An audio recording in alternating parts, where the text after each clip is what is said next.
Good morning. It is Tuesday, April 30th. Today is the memorial of St. Pope Pius V.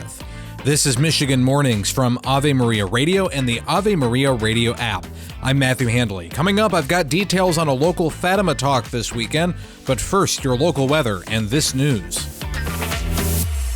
The University of Michigan is preparing protest and disruption response teams comprised of employee volunteers for upcoming commencement ceremonies amid ongoing protests on campus. Those protesters want the university to divest its endowment from Israeli companies. The school says they have no such direct investments. Similar demonstrations have occurred at other universities, with University of Southern California canceling its main commencement ceremony due to security concerns. University of Michigan has emphasized its commitment to free speech while aiming to maintain safety and minimize disruptions during the events. The Wayne County Sheriff's Office says a suspect was shot by deputies on Monday morning after failing to appear in court. The suspect was found through their GPS tether monitoring system and was located in a marshy area of Belle Isle. Officials say they found the suspect and identified themselves.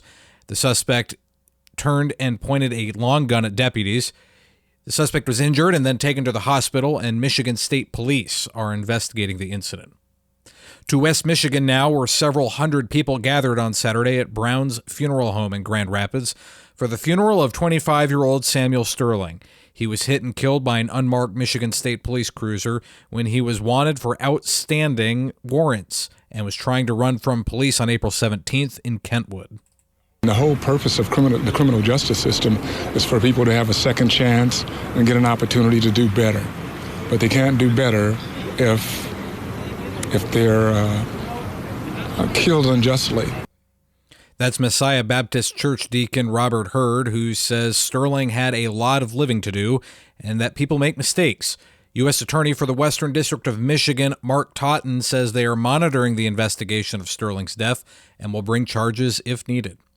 Former Representative Peter Meijer has dropped out of the U.S. Senate race here in Michigan, ending his bid to return to Congress after supporting former President Donald Trump's impeachment. Meijer, who served one term as a Republican representative, faced competition from other GOP figures such as Mike Rogers and Justin Amash. Despite meeting the petition deadline, he withdrew from the race due to changing dynamics, including Trump's endorsement of Rogers. And Detroit tourism officials say the economic impact of the attendance record-breaking NFL draft crowd could exceed $150 to $175 million. Visit Detroit President and CDO Claude Molinari says they are still finalizing the impact and will have a final report in June, but he predicts the amount will exceed estimates. Mayor Mike Duggan says the city should be proud of the warm welcome they provided this weekend. You're listening to Michigan Mornings from Ave Maria Radio and the Ave Maria Radio app. Your weather's next. Now this. Persecution around the world has manifested itself through the centuries, but it is worse today than ever before. Aid to the Church in Need and its donors have been there to help since 1947, never abandoning the Church or her most vulnerable children. Will you stand up for your faith and accompany our brothers and sisters on their spiritual journey? Visit churchinneed.org. churchinneed.org.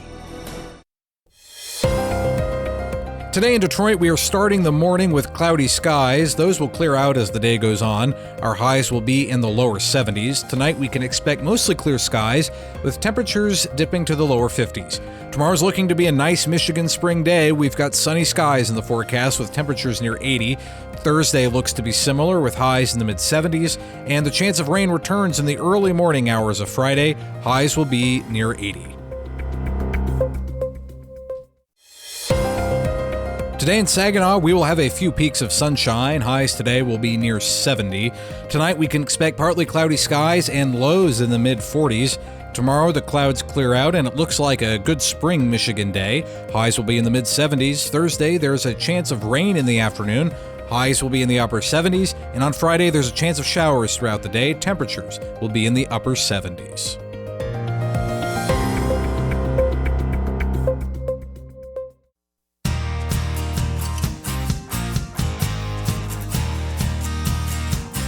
Barb Erstner is the National Coordinator for the World Apostolate of Fatima. She will be speaking in Riverview this weekend at the Our Lady of Fatima Shrine, and she joined Teresa Tomeo on Catholic Connection to talk about it. Yes, I'm going to be talking about Venerable Sister Lucia. She was the herald of the Fatima message and the one who teaches us the devotion to the Immaculate Heart. And what I love about Sister Lucia is I do believe someday she will be possibly a doctor of the Church because of all that she teaches us. However, so much has been missed about her message because of all the controversies surrounding Fatima, and that always saddens me because people miss the point of this, and it even caused a thorn in Lucia's side, and so I want to speak about her as much as I possibly can. So how did you get involved in being someone so dedicated to this beautiful message, not only of Sister Lucia, but of course, at the end of the day, the Fatima message? Well, I started out, I was on the local board of the World Apostolate of Fatima in St. Paul, Minneapolis, and then I became involved with the national office, and I began working for them as communications director. My first job was to edit the biography of Sister Lucia that was written by the Carmelite order in Coimbra, the sisters whom she lived with for 55 years. And that was a 6-month project that I always was drawn to Francisco, of course, and Jacinta, like most people are. But when I started reading this biography, I understood then what the Fatima message was really about. This daily, what Sister Lucia called the long, slow martyrdom of daily living. I mean, that was really her life. And so she taught me that for 88 years, she had to get up every day and decide for Christ and pick up her cross. This was and offer up every day her sufferings, and there were many of them through her long life. That's how I became aware of what this message was truly about, and I credit Sister Lucia for teaching me. And so that was a big eye-opener to me. It wasn't just about praying the rosary. Barb Erstner's first talk will be on Friday after the 5 p.m. Mass at the Our Lady of Fatima Shrine in Riverview, and her second talk will be on Saturday after the 8 a.m. Mass.